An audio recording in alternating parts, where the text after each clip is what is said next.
So he didn't just learn water. Over the course of the 24 months, the first 2 years that we really focused on, this is a map of every word he learned in chronological order. And because we have full transcripts, we've identified each of the 503 words that he learned to produce by his second birthday. He was an early talker.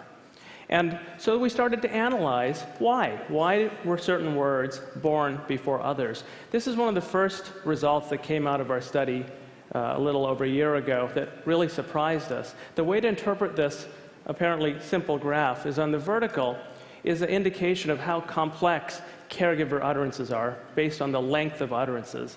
And the vertical axis is time. And all of the data we aligned based on the following idea. Every time my son would learn a word, we would trace back and look at all of the language he heard that contained that word. And we would plot the relative length of the utterances. And what we found was this curious phenomena that caregiver speech would systematically dip to a minimum, making language as simple as possible, and then slowly ascend back up in complexity. And the amazing thing was that that bounce, that dip, lined up almost precisely with when each word was born, word after word, systematically.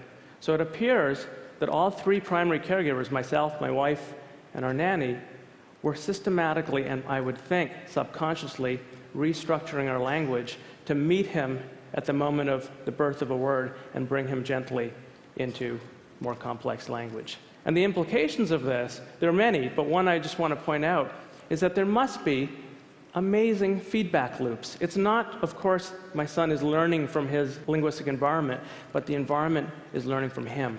That environment, people, are in these tight feedback loops and creating a kind of scaffolding that has not been noticed until now.